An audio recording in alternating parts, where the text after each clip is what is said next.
Tagal-tagal ko din hinintay to. Actually, naisip ko na din dati kung makakauwi pa siya. Naglalaro na din kasi sa isip ni Mama yun eh. Almost 10 years din. May mga kaibigan na siya doon. Okay na business. Pero alam ko, miss niya ako. Ang kapal ba ng mukha ko? Pero totoo naman, miss niya na ang lahat.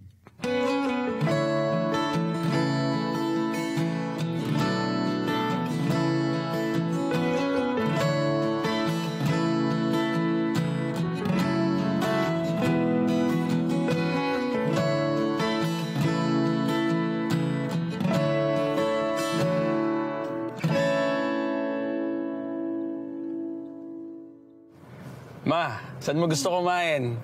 May Dennis na dito. Ay, nako. Ano ba yan? Jollibee. Jollibee? May bukas pa ba? Ang alam ko may 24 hours na Jollibee na rito eh. Dito tayo, dito. Grabe, no? Kahit anong oras, traffic. Ganun talaga, ma. Walang pinipili ang traffic ngayon. Kaya nga eh. Anyway, well, how are you, anak? Okay naman, ma. Ikaw? I heard so many great things about you. Lagi kang kinikwento ng mga tita mo. And I'm so proud of you, anak. Ma, marami namang Jollibee sa LA. Ba't ito pa rin ang hanap mo? Nako, Iwel. Mas masarap yung dito kaysa doon. Oo naman, mas masarap to. Ito yung original eh. Tama. Oh, tara na. Makagabihin na tayo. Ay, oo nga. Di ba? Ay! Ano? Naku. Ano ba yan? Sorry, may extra shirt ako sa kotse.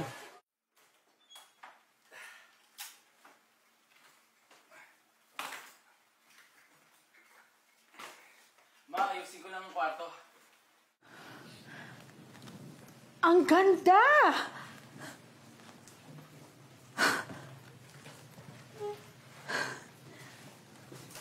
Buti pinaayos mo itong bubong, anak.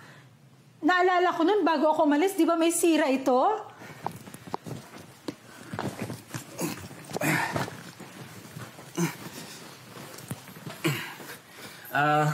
Dito ka muna. Nandyan na lahat ng gamit mo pero bukas mo naiintindihin. Magpahinga ka na. Napakahaba ng biyahe mo eh. Basta kapag may kailangan ka, sabihin mo lang sa akin. Ang saya. Ganito pala. Madalas naman kaming nag-uusap ni Mama through email. Tumatawag pa nga siya para mangamusta. Pero iba talaga siguro, no?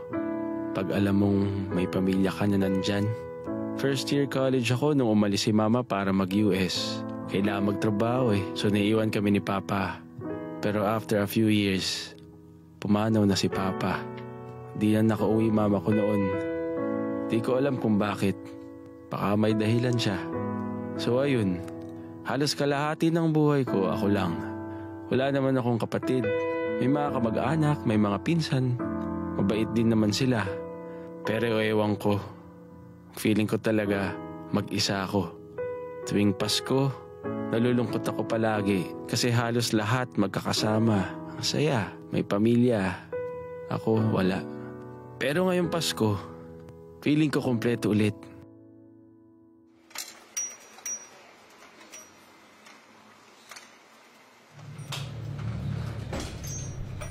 Si Ana, ma. Hello, finally. Finally, nakilala na rin kita. Hindi ka masyadong kinikwento niyan si Iwen. Pero alam ko, love na love ka niya. Huwag mo nang pakawalan tong si Ana. Pero ganun pala yun, no? Kahit nawala mama ko ng mahigit 10 years, pagbalik niya, nanay pa rin siya.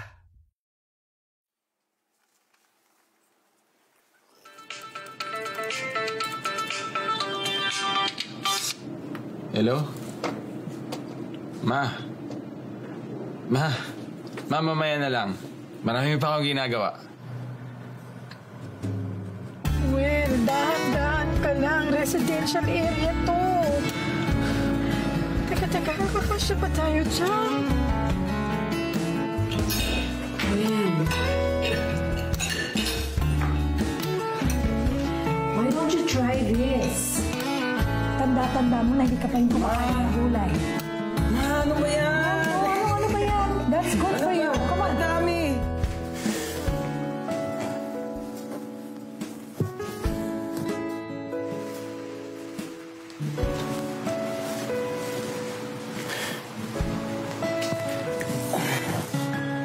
Ma, nakita mo ba yung salamin ko? Nandiyan lang yan. Di ko makita eh. You will. Use your eyes, not your mouth. Well, abutin mo nga yung... Ano? Ano yun, Ma? Abutin mo yung ano yun. Sige. Okay, thank you. Oh, lalabas ka pa, gabi na. Mag-ingat ka, ha? At huwag mo ilabas ang wallet mo at ang cellphone mo, ha? At tandaan, huwag uminit ang ulo. Ma, ano ba yan?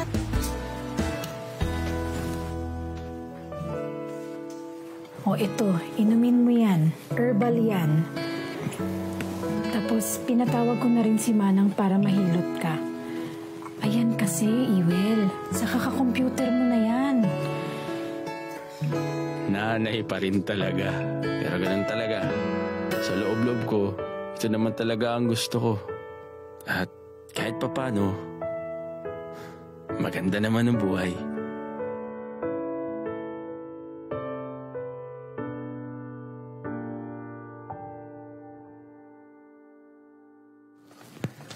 Hey, congrats, Will, You really did a good job. Thanks, sir.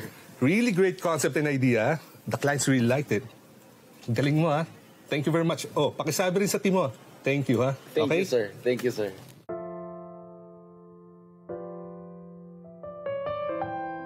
Kahit papano, maganda naman ang buhay. Or akala ko lang.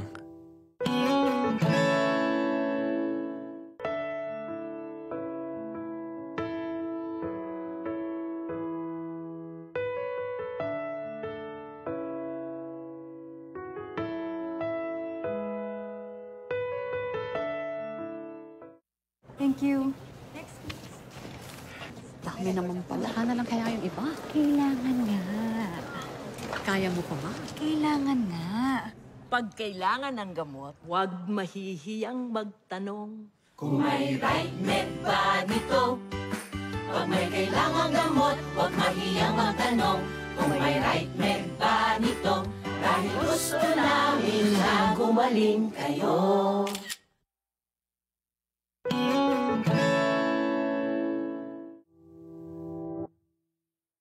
Tagal-tagal ko na ring nararamdaman to.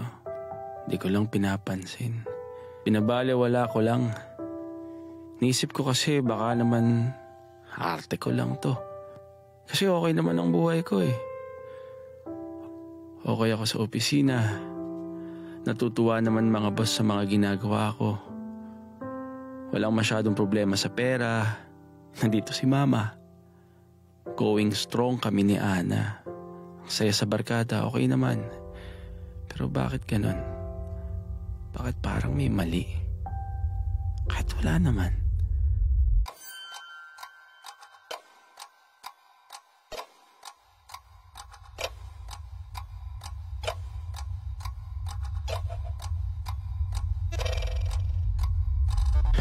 Di nagtagal, parang araw-araw na nangyayari to. Yung ayaw ko nang bumangon. Worth it pa bang bumangon? Umiiyak ako ng walang dahilan. Kung ganito lang, edi wag na lang.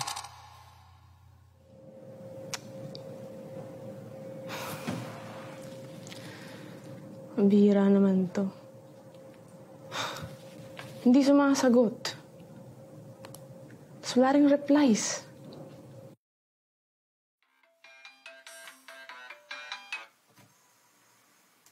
Hello? Hello? Ana? Sorry. Sorry talaga, sorry. Ang dami ko kasing iniisip eh. Hindi ko rin alam talaga gagawin ko. Sorry talaga, Ana. Ano bang nangyayari sa'yo? Hindi ko alam eh. Pwede ba tayong mag-usap bukas? Sige, pwede. O sige, usap tayo bukas ha. Huwag mo na muna masyadong isipin. Okay? Kamusta ka? Okay naman. Ata. May problema ka ba? Parati ka na lang absent-minded.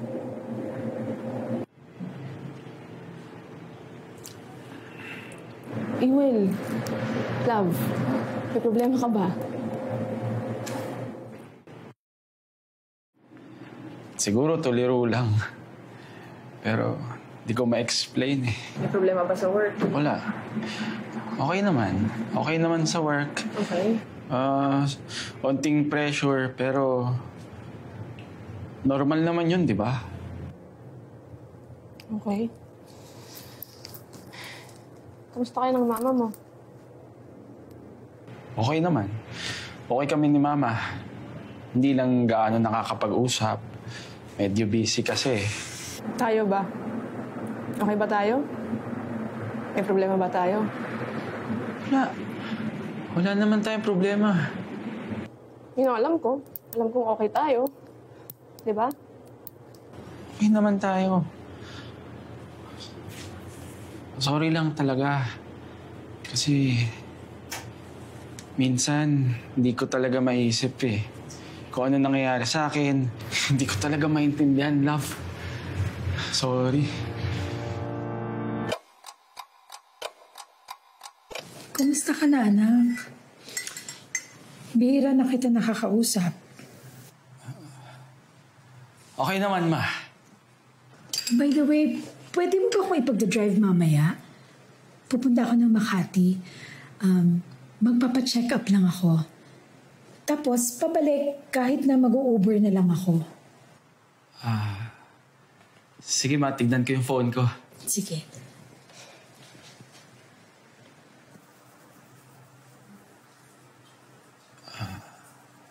Sige, Ma. Pwede.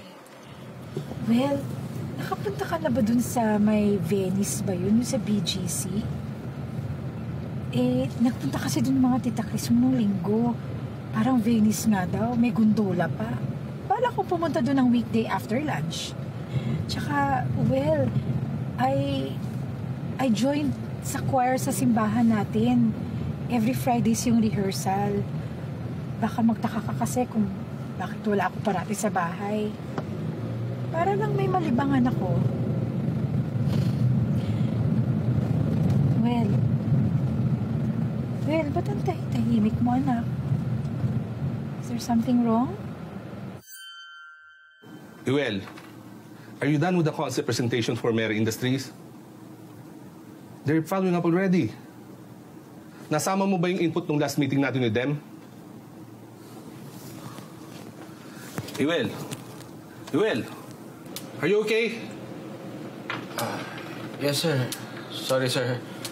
Are you done with the presentation for Mary Industries? Finalizing na lang po, sir. Medyo napapagod na akong magpanggap. Magpanggap na okay. Pinipilit ko na lang. Pero sa totoo lang, napupuno na ako. Di ko na alam ang gagawin ko. Well, ano ba yan? Tumawag na naman si Miss Concepcion tungkol sa concept nila. Wala ka pa binibigay sa akin, ah. Nahihiya na ako sa kanila. Big client natin sila, Well. We have an established relationship with them. I don't want to damage that. Sir? Ano ba nangyayari sa'yo? Sir, kailangan lang pong ayusin. You're disappointing me this time, ha? Submit that to me today! Ayokong aminin pero mukhang depression na ata to. Ayoko naman magpa-check.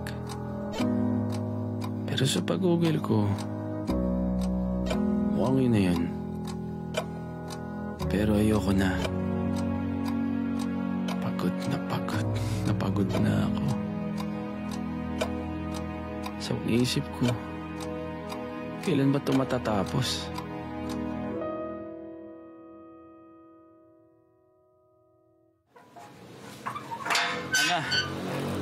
Ana, pasok ka. Iwel, dito na lang. May gusto lang ako sabihin. Bakit, love? Anong meron? Huwag ka sana magagalit, ha?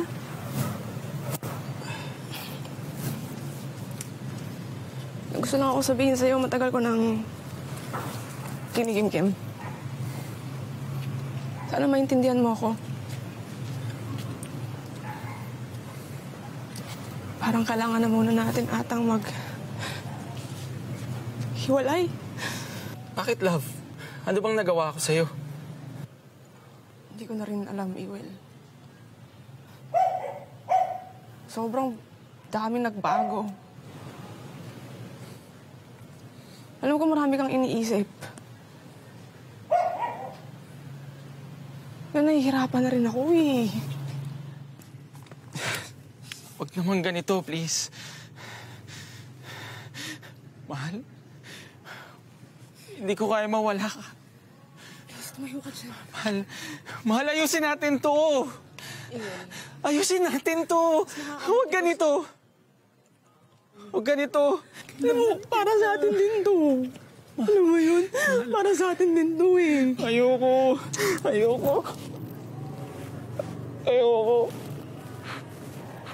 Parang nakakabuti to sa atin. Ito yung tama. Ito yung tama. Bakit? Tama na. Tama na. No!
Ma, kailan mo pa balak sabihin sa akin? About what? Yung tungkol sa sakit mo.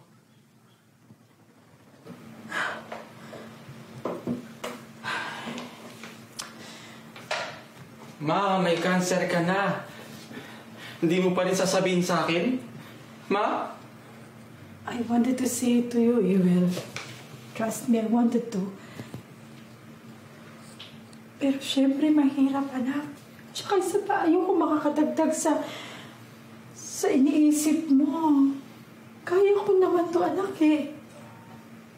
Kaya ko. Ma, sorry.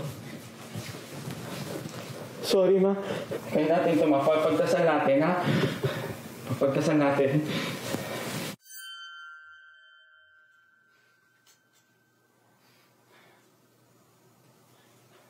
Lord! Lord, ano ba to? Bakit sabay-sabay? Lord! Ang sama-sama na nga ng pakiramdam ko. Bakit ganito pa? Bakit ganito? Kulang pa ba? Dadagdag pa ba? Nasaan pa? Sige! Sige pa, Lord!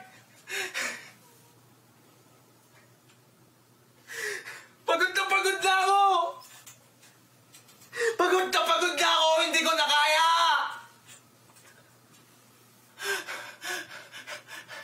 Lord, ano bang gusto mo? Ano bang gusto mo? Ha? Bakit ganun?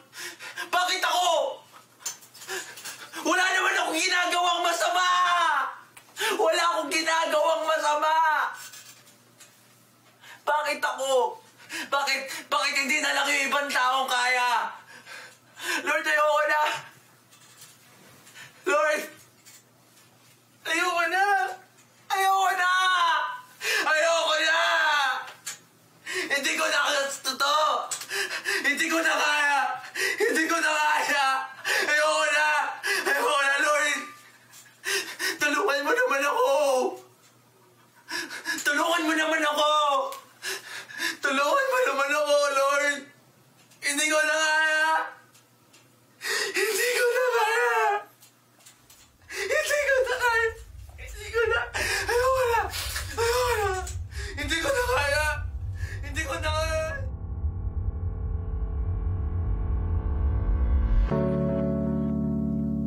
Gusto ko na talagang magpakamatay. Isip ko, kaya naman na siguro nila.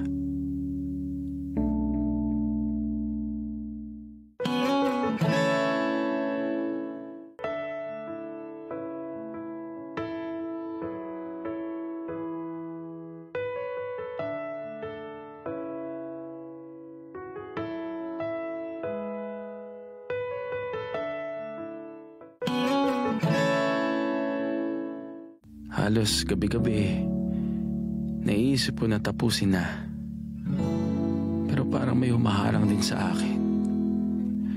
Siguro meron pang pag-asa.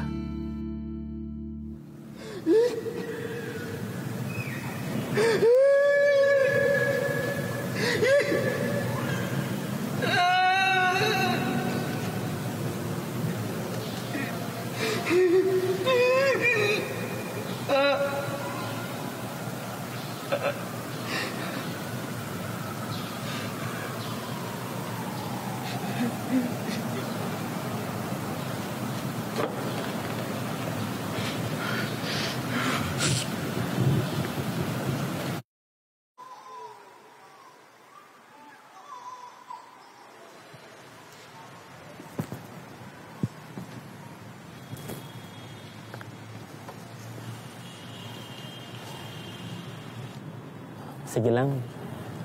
Pasensya ka na, ha?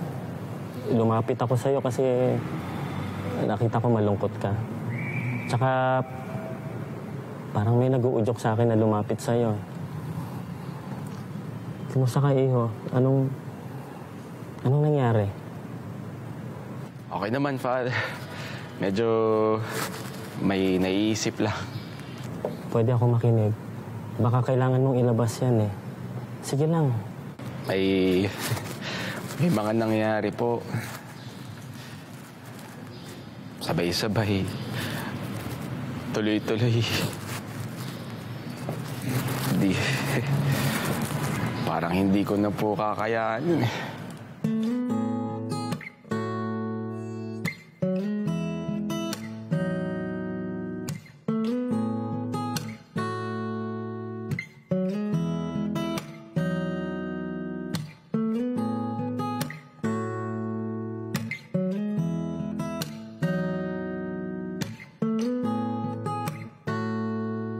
May kanya-kanyang pagsubok ang lahat ng tao.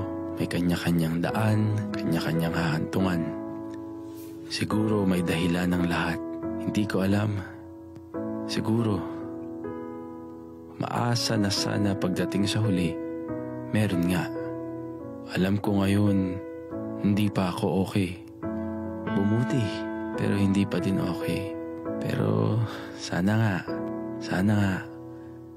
maging okay din ang lahat. Ma? Malilate na tayo. Tara na. Ma?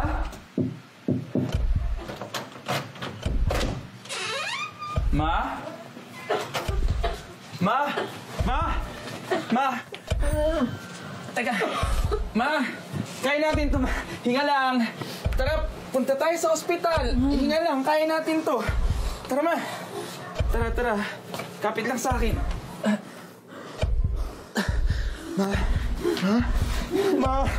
Ma, kaya natin to. Tara. Mahinga lang, kapit lang. Nandito na tayo.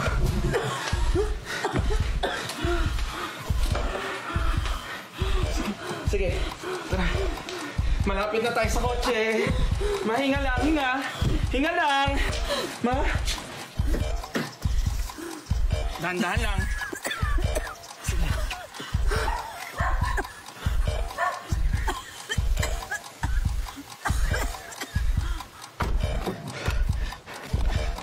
Ma, eto na.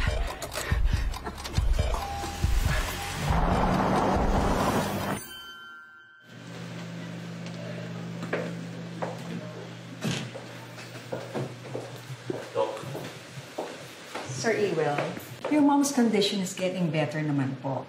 But we will still need to continue to observe her. We will give her the necessary medicines and treatment, and hopefully, she will feel so much better. Salamat po, Dok. You're welcome. I have to go ahead.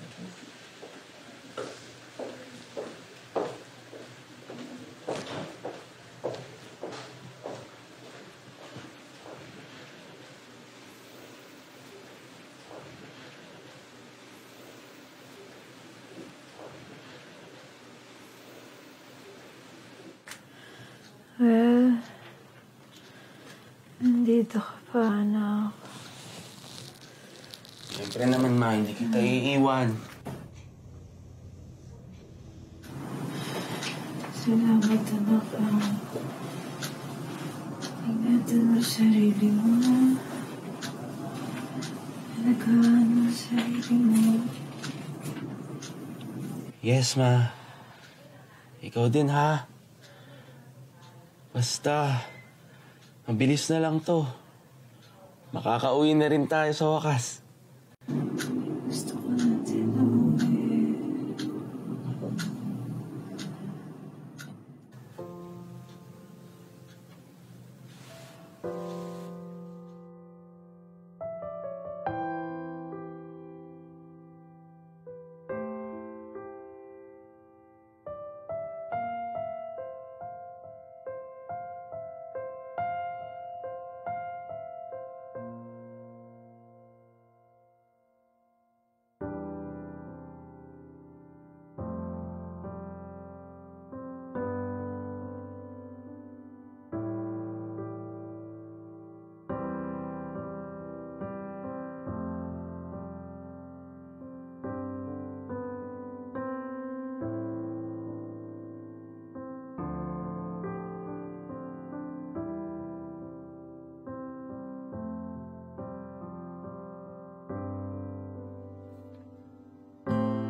Ma, check upin ka ulit mamaya, ha? May injection lang ulit, pero mabilis lang naman yun. Makakauwi na rin tayo.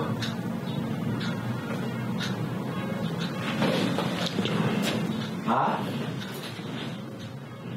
Ma? Ma, do you understand me? Ma, do you hear me? Ma? Ma! Nurse! Nurse! Nurse! Nurse! Doc! Si Mama!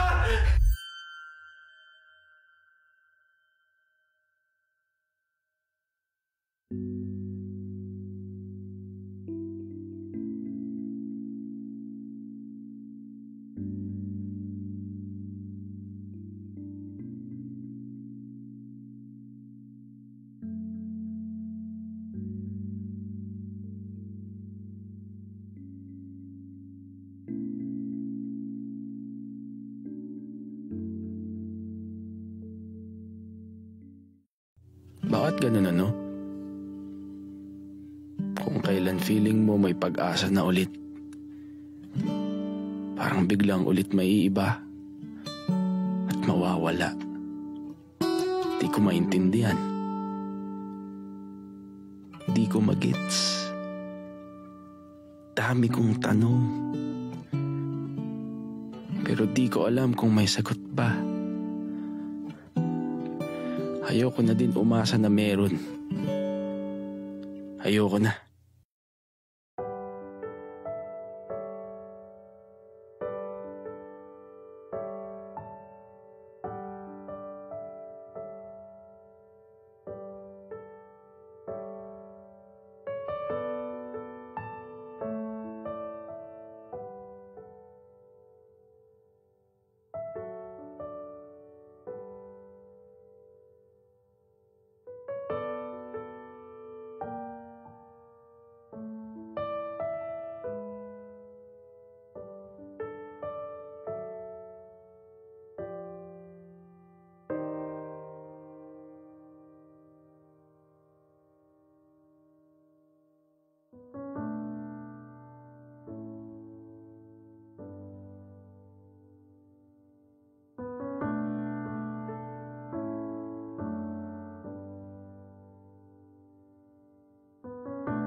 Father? Oh, Ewell. Kumusta? Buka. Gusto ka na? Father,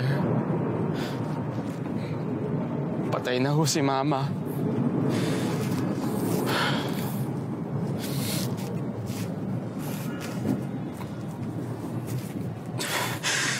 Alam mo, Nak, hindi ko alam kung gaano kabigat yung nararamdaman mo ngayon.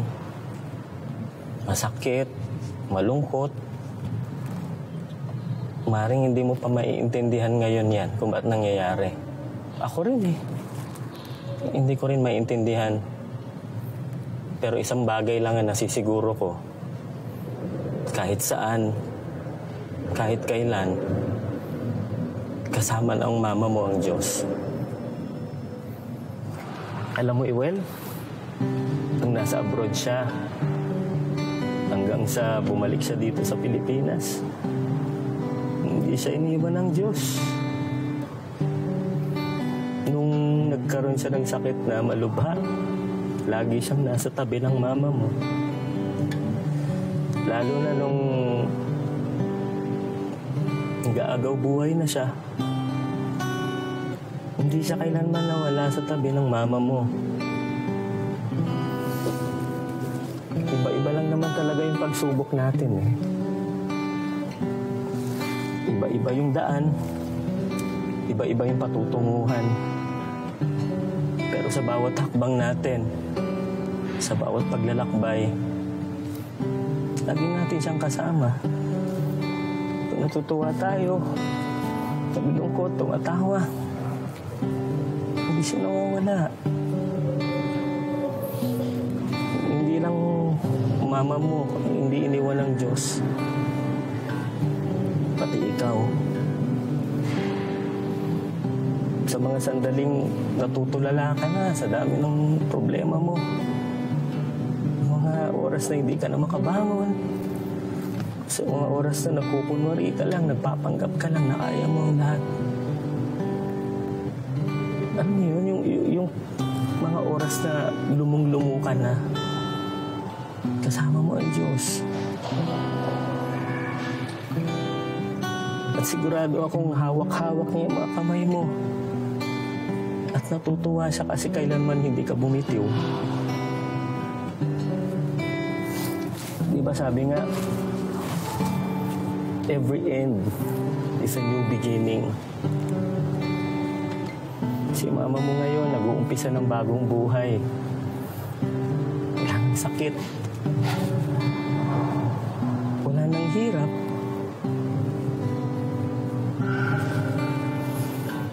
Pero alam mo, Iwan, hindi lang mama mo ang binibigyan niya ng bagong buhay. Pati ikaw.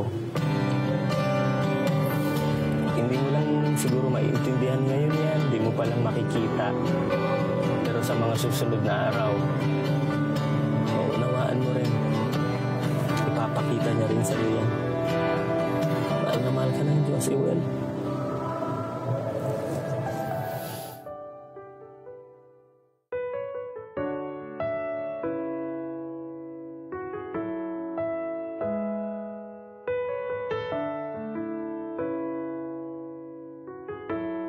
Hanggang ngayon, marami pa rin akong tanong. Mga hindi ko maintindihan. Pero siguro, di ko na kailangan intindihin. Ang importante, sa bawat araw, alam ko may pag-asa at kakayanin ko.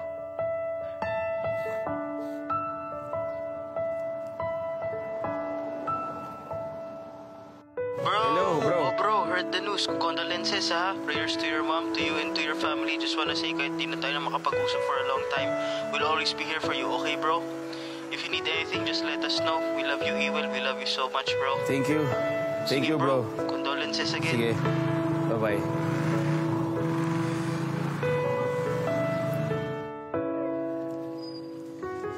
Wait lang. Kuya, papicture naman kami, oh. Ay, sige, oh. Tara.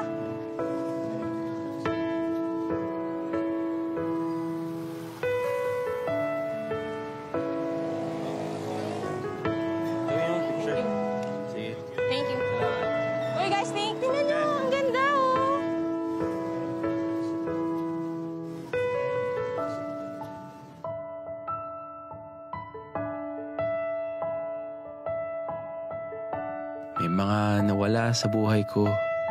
Pero siguro, may darating din. Siguro, may bagong buhay na gustong ipakita sa akin ng Diyos. Sana maganda.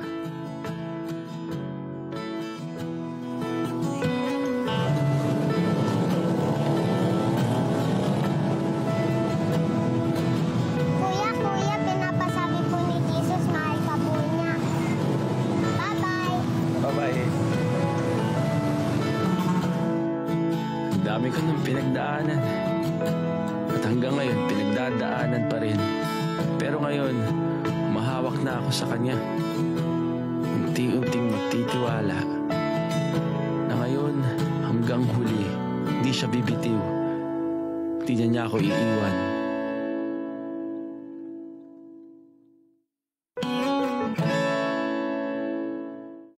Experience.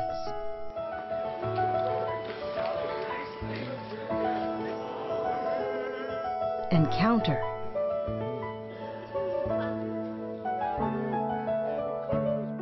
Enjoy God. A pilgrimage awaits you.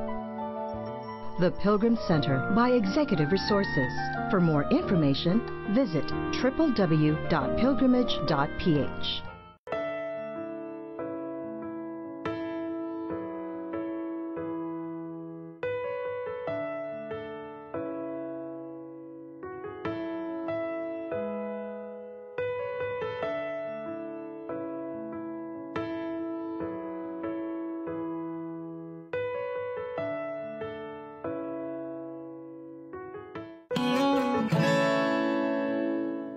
Hi, this is Bo Sanchez, and welcome to Kerygma Holy Week TV special. That story is amazing. It is moving, and it's about depression, the ups and downs and the struggles of life. And our message to you is that we can win, we can overcome, we can go through it. Now, I have friends with me today, and they're very special, and they will bless you, and they will enlighten you, give you wisdom on this whole struggle and whole topic of depression. The first is Ditas Espanyol. She's the director of Light of Jesus Pastoral Care Center. Thank you for being with us, Ditas.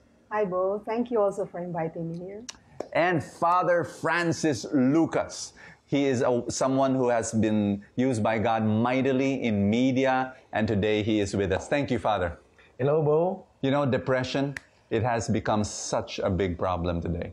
Ba't kaya? Well, there's really a rise in cases of depression, Bo. The latest study of World Health Organization states that about 121 million people are affected by depression worldwide. 121 and million. I guess it's really more because of the fact that right now, what do we experience in our modern day world? You know, there's a lot of broken families. There are a lot of people, marriages that break up. The basic unit of our society, the family, is no longer there.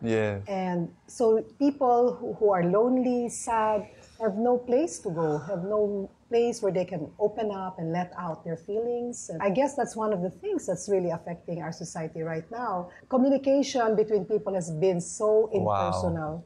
With all our gadgets, no? That's the irony. You know, we're supposed to be a community of people that are hyper communicating through social media, and yet you're saying, no, communication has broken down. Yes. Real communication. Father, do you see that same thing in your world?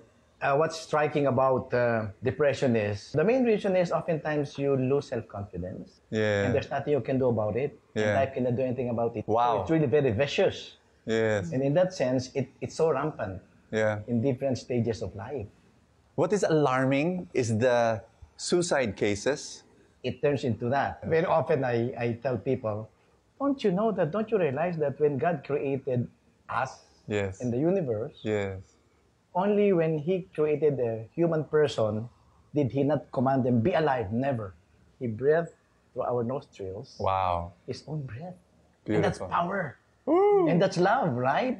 Amazing. You know, when I think about that, you know, the secularization of the world generally, that's true. They're losing touch with that faith aspect that God is with me. I can turn to Him. Like even if I can't turn to other people because they're not there, maybe they failed me, I can go to God. We often forget that you should never depend on your own power. Yes. There's a power inside you more powerful than anything else. Yes. And that's God's power in you. Yes. But if you becloud that with sin, Yes. with frustrations, Yes. with envy, with the different sins that you commit, Right. and hopelessness will enter, before you know it, you're lost.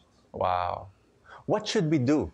What, Aditas, from your perspective, you've been dealing with thousands of cases like these. What should a person do?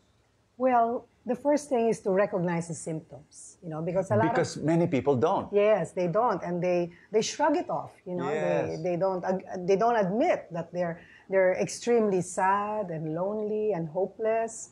So we need to recognize there should be public awareness also as to what the symptoms of depression are, and of course, what is really effective in dealing with depression, as experts would say, is psychotherapy. Yes. It's one of the methods. People go through a series of psychotherapy sessions with a professional therapist, and they're able to, let out their feelings, process what's going on inside, whatever is hurting inside, whatever needs to be dealt with.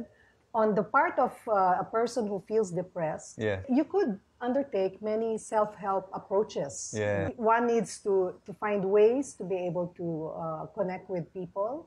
So the most important thing is to look for somebody you trust, who can sit with you and listen to you, not judge you for what you're saying. Wow. And simply just understand what you're going through. That's right. And that helps a lot.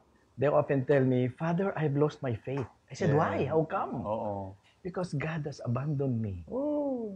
God has left me. I said, how come? Because He does not answer my prayers.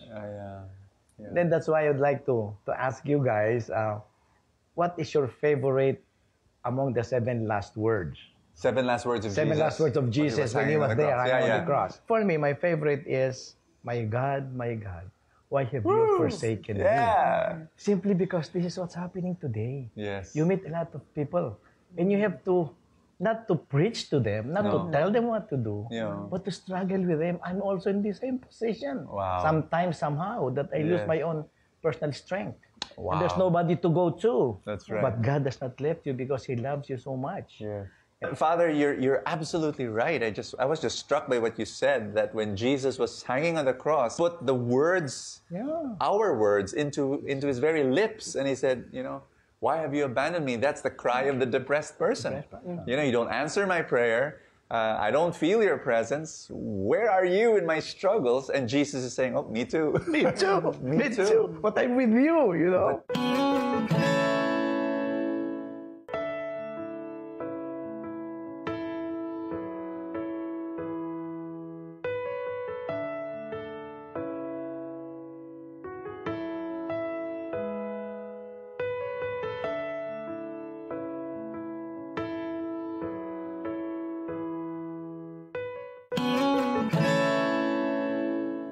But the journey, which what Ditas was saying, he was saying, look for a friend. I mean, psychotherapy, professional, that's great. We recognize that. But we also say, look for a friend. Look for somebody who will not judge you, who will listen to you. And that's the word that we give to you right now. Being able to find that person, being able to find that friend. And I think the struggle is when you did not go through that pain yet. And then you meet somebody and you say, yun lang eh. Paiyak-iyak ka na. Wow, that's the judgment. That's the horrible thing to say. The right thing to say, actually, is to simply say, I don't really know what or understand what you're going through right now, but I'm here to support you. I am here to care for you. Beautiful. So that in itself is very powerful already. Simply assuring a person who's going through depression that you're there. Until he gets out of it. Yes. And it might take long. It might take, a few months, a year. Years. You don't know. But you're there. And maybe there are families right now that are watching this, parents, siblings, they're saying, Oy, anak ko, depressed. Anong pwede kong gawin? Kapatid ko, feeling ko, depressed. Kaibigan ko. What can we do? the first thing is they have to feel love no matter what. That's it, no? That I truly care for you, I truly care for you, and then attach that to the care that God gives them. Yeah. People don't need lectures. People need love. Oh, yes, definitely. It's not effective if you tell them of that, you should do this, you should do that, you should have a positive attitude. That's very common, di ba? Yes, especially for a parent, you see your child, nagmumukmuk sa kwarto. Yeah. So what's your natural reaction? Say, Scold. Scold the person. Scold and say, don't do this, don't do that, get out. Yeah. But that's not effective. You push them further away into their shell. Yeah. So it doesn't encourage them to come out and bring out what's going on inside. Yeah. So it's really much better if you try to connect to that, what's happening inside. And that can already trigger conversation. Pag ayaw naman sumagot, stay beside the person. And as Father said, just love. Yeah, you sort of have to respect also the person's space. Yeah. If the person needs a space where they can just stay in. Yeah. But assure them that if you want to get out of that space, I'm here. So that's what's important. Wow. This is Holy Week. Holy Week is a message about our own hardship. I mean, yes, about the pains and the suffering of Jesus, but he's saying, I identify with you.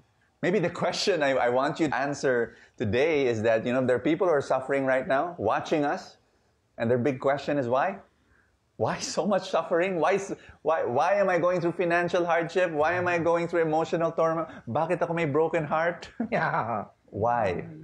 I have gone through that also, Bo. After my accident, I had a brain accident, and the car turned turtle at 120 kilometers per hour. Oh, God. And I was asking God, am I a bad priest? Why do you do this to me? Yeah. So anyway, to cut the story short, for 6 months, I've been asking him because I was taking 22 medicines. I was so thin.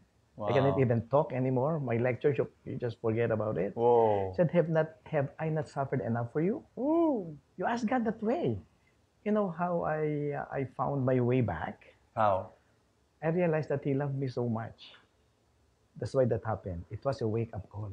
A wake-up call. And number 2, it is partaking of God's suffering for us. Because you have to feel how much He loves you. Dapat maramdaman mo rin ano yung kanyang ibinigay. I remember my patron saint, Saint Francis of Assisi. Yeah. When he converted, he was asking God, allow me to feel your pain. Oh my God. Allow me to feel your suffering. Yeah. And lastly, we all know there is no love without sacrifice. Yes, beautiful. How about you, Ditas? Your own story. I can relate so much with what Father said about suffering. And I went through my own share of suffering in my life. I suffered from breast cancer. That was 25 years ago. My husband also went through a period of 3 years of depression. Wow. And so that was a lot to deal with, and I was very young at that time. I realized that all of this suffering that we went through had actually a purpose in them. Purpose. Yeah. A very, very clear purpose that God was revealing to us. Yes. Like, for example, my suffering from breast cancer helped me become more compassionate to people. Wow. And I think that's precisely why God called me to the pastoral care ministry. Yes. Vic also went through a period of depression, my husband, and that was for 3 years. And during that time, it was so difficult for me since I was caring for him. And it was hard, all of the things they said about a depressed person. He was so makulit, he wouldn't let me sleep at night because he couldn't sleep. He'd wake me up too, and stuff like that. I would always have recurrent thoughts of, what's the purpose of my life? I'm just going to die anyway, so why should I be here anyway in this world? So it was hard doing that, and at a certain point in time, I didn't know how to deal with it. Wow. I turned to God.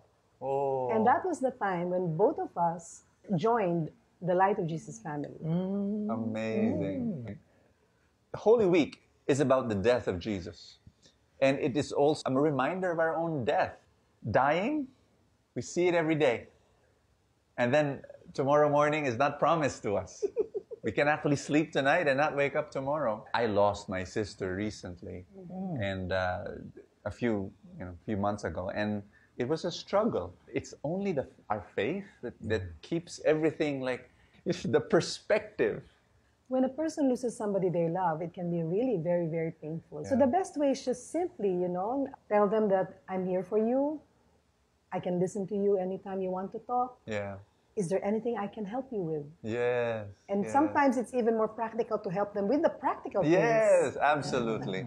So these practical things can really spell out just one word, and that's love. Which is Holy Week, the meaning of the death of Jesus. I love telling people, the mere fact that God became man. Can you just imagine how crazy, how insane that was? And the message was, I will walk with you. I will be with you. And that's what we're saying right now. When you want to love someone who's lost a loved one, when you want to be with a depressed person, the same message that Jesus gave in Calvary, and not only in Calvary, but in Nazareth and in Bethlehem, is I will be with you. What we don't often see is, and the Word was made flesh, the incarnation. Yes. What does that really mean? What does that mean? It's communicating love all the way. Wow. And everything He did, it was a communication of how to love, what to love, what's the meaning of love. Until the last 3 days, that He came to the very essence of loving. Christ's suffering was all about love. And I think precisely that's why we go through a lot of sufferings also, so that we can feel God's love all the more in our lives. Yeah. And because we are able to be blessed by that, then it's our Christian responsibility to help others also and share that love to other people. Yeah. So it's just going to have a ripple effect, and all the people in the world will begin to realize that dying on the cross was not for anything, but for people to love one another. Woo! That's beautiful. I just wish that we can just shout this from the rooftops. What is the message of the death of Jesus? And it's really you and I also dying to love, to serve, to care, to give. Can I invite you to the greatest feast of all time, Easter? Easter, yes, that's the greatest feast right now in our hearts. And that's the greatest feast. We can gather together as one family from all the different feasts. Grand Easter feast, deeper.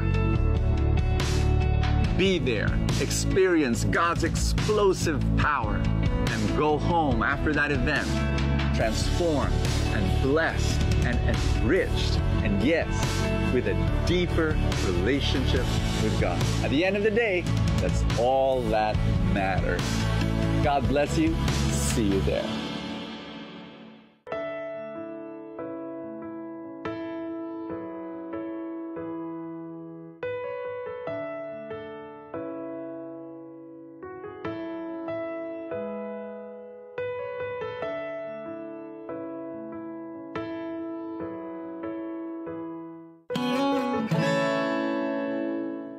Last words. If you're suffering from depression or you've lost a loved one and you're grieving and whatever loss you're going through in your life right now, just remember that there are other people who can journey with you. You're not alone in this. This is what community is all about. That's true. We journey with one another. By the way, just want to advertise our Pastoral Care Center. We have under DITAS a team of people that are willing to listen to you and to pray with you. Just keep in touch, and we will get back to you. We will, of course, the best person is people around you. If there's someone beside you, a trusted friend or a family member that loves you and will not judge you, but you can go to them. But if there's no one, we're here. We're here for you, and we want to pray with you. My final message to you. The title of our show is Hulit at Simula. From beginning to end, God is with you. God will walk with you. He will never abandon. It seems as though He has abandoned you, but no, He is there beside you. And I want to thank you so much for joining us. I want to thank Father Lucas. Thank you. Ditas, maraming salamat. It's such a joy to just being able to spend time with you. And guys, I have a book that's coming out, Break or Bounce. That's a choice that you have to make. When you fall, and you're going to fall. I fell many times. and you're going to make mistakes. You're going to go through your tragedies and catastrophes. When you hit the floor, you can make a choice. You can break, or you can actually bounce to a place that's higher and better. That's a book that's coming out, and I hope you grab it. You know, there's a website on the screen, and you can just buy it from there. I want to invite you to be my partner in this program. You know, we continue to produce weekly TV shows and the specials. We want to continue to share God's love to as many people as possible. Come and be my partner. You can contact us and say, Brother Bo, I want to be your partner, and for any financial support, I want to thank you by sending you a DVD copy of this show so that you can share it to anyone. And for a support or gift to this ministry of 2,000 pesos or more, I will give you not only the DVD of this show, but my brand new book, Break or Bounce. All free, ship it to your home, and your support will go a long way. We believe in a mission. We believe that people need God. And if you believe in that, come and be our partner. Thank you so much. Contact details are on the screen right now. Call us up, email us, you know, say, hey, Bo, I really want to be your partner. And I also want to invite you to the feast. This is a celebration. They could be big feast or small feast. Go to this website, lightfam.com. Plug yourself in a community. Ditas was talking about a community. You need a small group of people or a big group of people that you can be in contact with and grow with and journey with. This is Bo Sanchez here in Kerygma TV. Live a fantastic life.